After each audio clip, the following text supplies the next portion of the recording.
Well, good evening, everyone, and welcome to another tutorial. This is tutorial 10. It's been a while since I've done a tutorial for you all, and it's geared specifically for those musicians who uh, aren't very comfortable yet with improvisation. You might know a little theory, you know some of the chords and so forth, but you really don't want to study too much theory. You want to sit down with your instruments because you have some keyboards and you just want to play. You want to go into the flow of the moment and lose yourself in the music.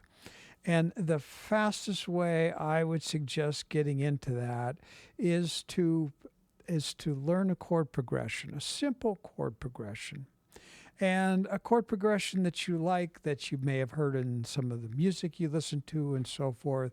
But get used to that chord progression and then start adding embellishments and variations on top of it to create variety, freshness, motion in your music and so forth. So tonight we're going to pick a very simple chord progression. I've talked about this chord progression before, or at least the keys in the chord progression, the chords in the progression, and then we'll go and start to talk about how to vary it. So the progression is very simple. It's on A minor, which is an A, C, E. That's the A minor chord. It's the root position. And then on my left hand, I'm playing the A tonic note. So that's the first chord in the progression. A minor, A, C, E on the right hand, and A playing a double A in the left hand. Now, I'm going to go to a G major chord as my second chord, which is a G, B, and D in my right hand and a G in my left hand, and then down to a D major chord, which is D, F sharp, A, with a D minor tonic. So that is the chord progression we'll use tonight for the improvisation I'm going to do here over the next 30 minutes and construct. I should say the improvisation on the chord progression. Okay. So if I just play that over and over again, it gets very boring. But now if I add and introduce some variations, you can kind of see that it'll start to get more interesting. So instead of playing the root position of the chord, I can play inversions, what's called inversions of the chord, which means for A minor, which the root position is A at the bottom, C, E, I'm going to change it up so the A is at the top, and I'm going to go to the first inversion, which is a C, E, A. That's the first inversion. The second inversion of a chord like that is E at the bottom, A and C. So for A minor, that is the root position, the first inversion, and the second inversion. For the G major chord, it's G, B, and D, and then the first inversion is B, D, and G. And then the second inversion is D, G, and B. The interesting thing is when I add those inversions as I'm playing that progression, the ear hears the highest note. And so as I'm changing the highest note that's played, which I do when I invert the chords, I get variety. So here we go. Here's the A minor to G major to D major progression. Now, I'm going to change to the first inversion in the A minor scale. And then the second inversion on the G major scale. And then to the tonic or root, the root position on the D major. Now that's the root position on the A minor, and here is the first inversion of the G major chord, and then the second inversion of the D major chord. Now, I'm not religiously taking one inversion to the other. I know those inversions of the chords. So the key is getting comfortable with it. So if I'm playing A minor,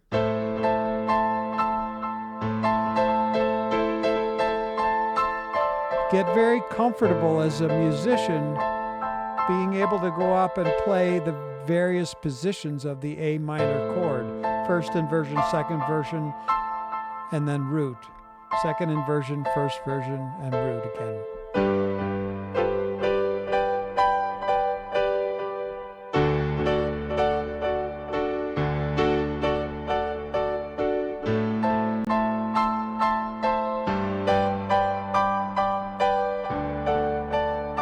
So, that's the first step. Get used to the progression itself, and then get used to changing up how I play each of those chords using their inversions. The more you get comfortable doing that and just playing, sit down and play that progression. I'd suggest getting maybe 5 or 6 progressions under your belt over a period of time, and start with one though and focus on it every day. Pick it up, learn how to play those chords, and then the variations that I'm going to give you, and try to add those variations in over time. So that's the first thing, is playing the chords with their inversions. Now, the second technique to make it change up is to play arpeggiation of the chords. So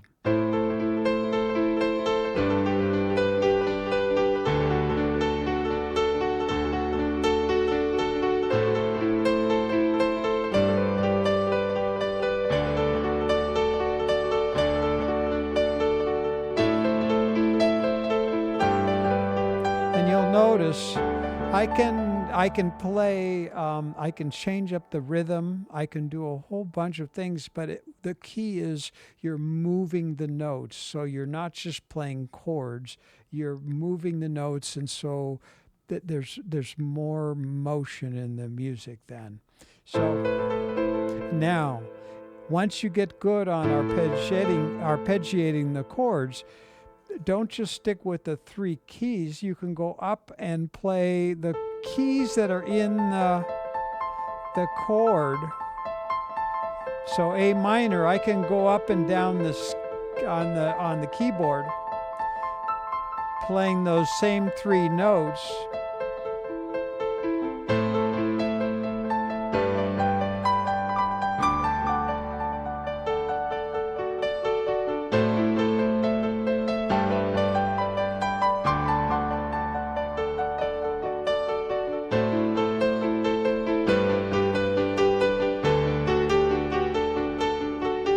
Now, what you'll notice right there is I played a note that is not in the chord, but it's what's called a passing note. It kind of helps flow the different chords and the way the progressions are moving. So if I play A minor, for example, instead of just playing the notes in the A minor, G major, and D major chords, I can play for the A minor,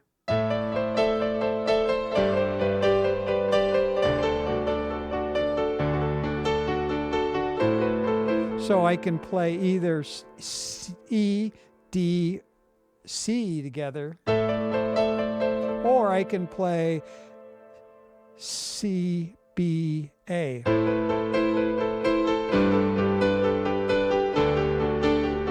And with the G chord, I can play the B, A, G. So A is not in the G major chord, but again, it's a passing note that kind of it's like, it is part of the next chord, which is D major.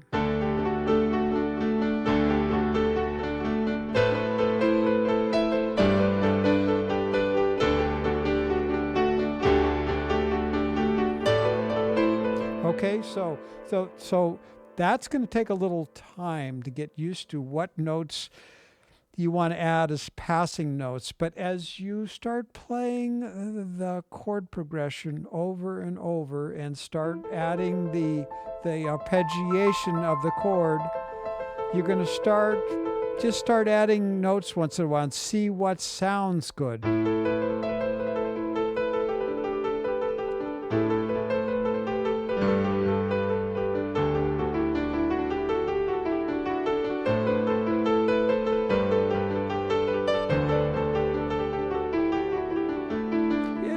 The sky's the limit. You can do whatever you want to on that, but the key is to practice, to play around with it, to get in and sit down and say, I'm going to take 45 minutes and I am just going to play this progression with variations, with arpeggiation, with passing notes, and then here's some other techniques to add to your toolkit. One of the other things I love doing is, okay, the fundamental chord progression I'm playing is A minor, G major, D major.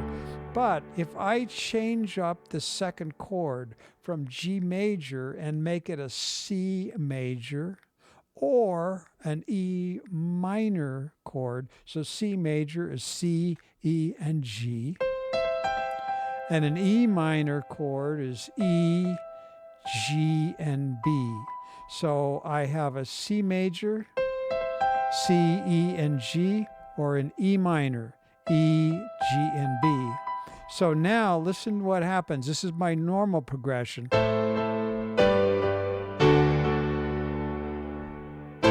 Here's C major.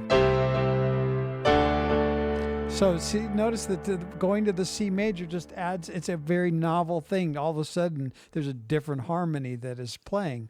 But it does end finally into the D major of the third part of the chord progression. But then here's the other one, the E minor. Each one of them is musically, aesthetically different some, and so it gets the user listening, well, what's going to be next? Because that wasn't in the original progression. So now I've got 5 chords, A minor, G major, D major, and variations of C and E minor. So now with just those chords and arpeggiation, I'll just play a little bit and then we'll get back into some more techniques for variations on a theme here.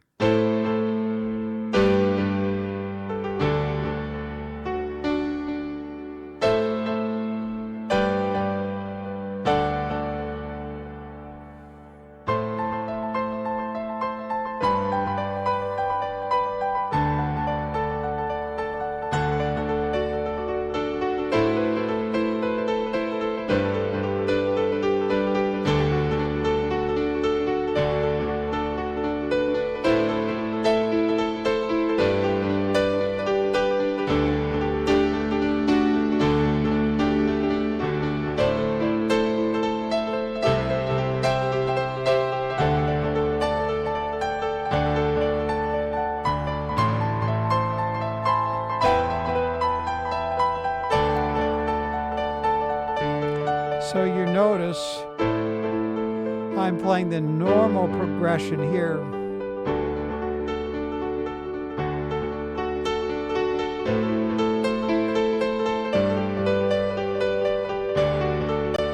Now I'm going to switch it up to the C major as the second chord.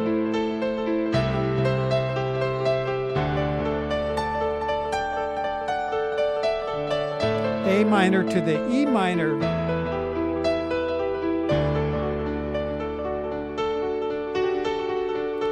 So now with those variations and the passing notes, which I didn't add much in what I did just then.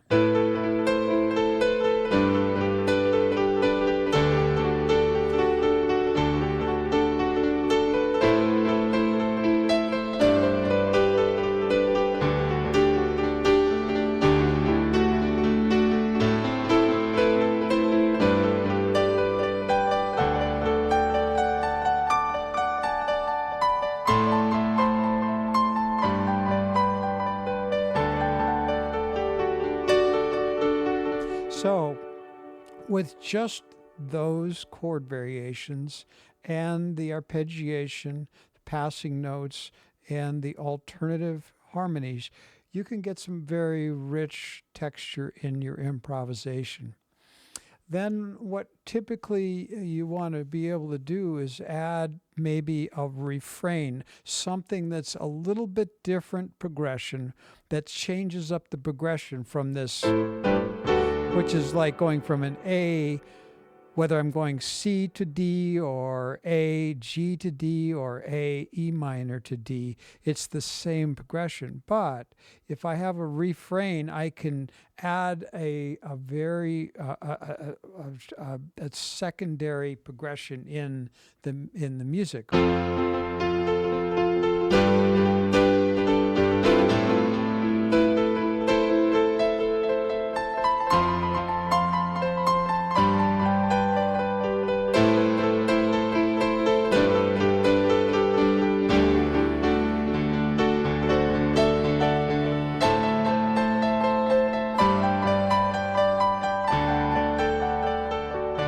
Now, here's where I'm going to go to the refrain. So now I go from the D major and I'm adding one more chord, which is an F major, and I'm going F major to G major. F major is F, A, C, to G major again, to an A minor. So that's the refrain. Okay, so that complementing everything else will give a little bit of a variation, a break in the three chord progression at the beginning of the song. And now, then the next part is to go into your synthesizers, your keyboards, and figure out what tones you want to play with the music to change it up. Whatever tones you play, there's so many variations. Like each instrument here has, hundreds or thousands of different tones that you can pick from. A lot of them are preset, but you can dig in, dive into some really very unique sounds and very moving sounds. But for this particular improv, I won't get into too much detail, but from a piano, kind of an echoey piano like this, I'm going to go to an electric piano.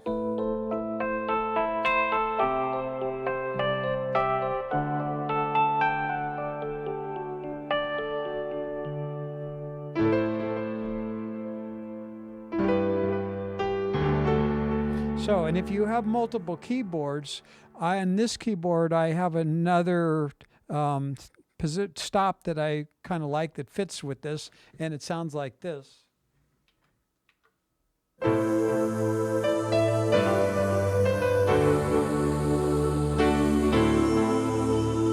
It's called Tinseltown. So this is a piano. This is more of a combination of some synths, strings, voices, and a little piano.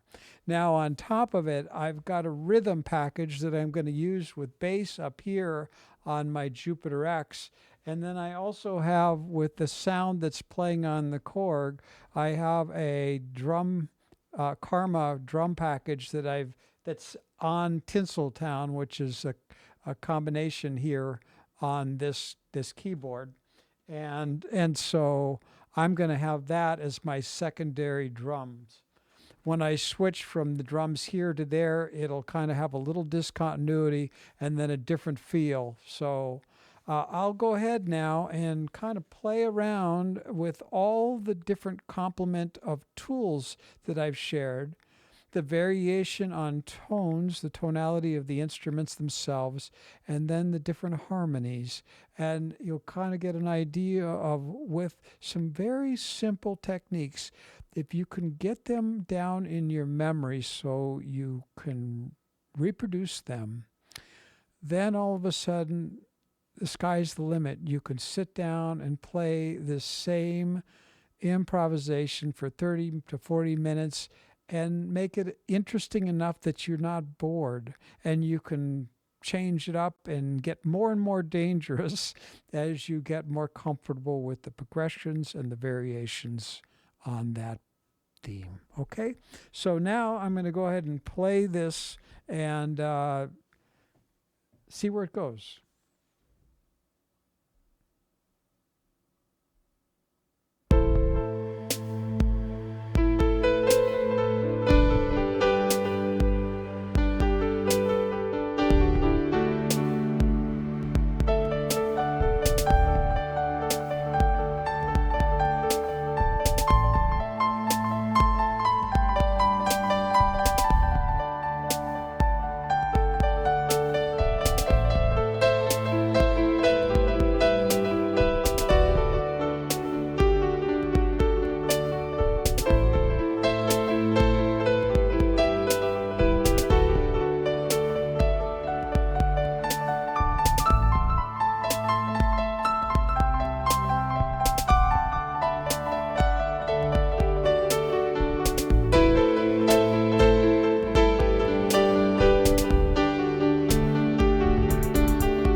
Okay, so if that was useful, let me know and try it out on your keyboards. And if you like that, then I'm going to probably go into some other different progressions, and I'll pick a set of chord progressions for a tutorial and then talk about its variations and sounds, and then play an improv based on a different progression each time, just to kind of get the feel of doing that.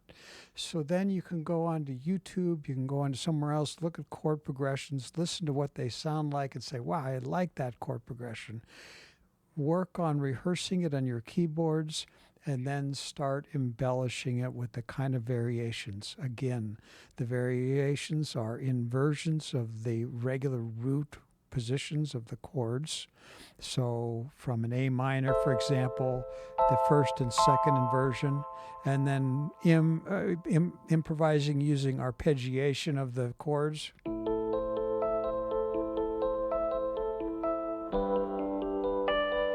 So it gives that variety, and then using the notes that are kind of grace notes or transitional notes, so gives it a flow of kind of a melodic flow to the music. And then variations on the chord progressions themselves by substituting one chord for another, like what I said in this one, where the middle chord, instead of playing a G, I'm going to play an E minor or a C major instead of the G major chord, and add some variety to the harmonic texture of the improv. I hope this is helpful. Let me know, and I'll continue to add some additional tutorials if they are useful to you all. Thanks so much, and happy improving. Take care, guys. See you next time.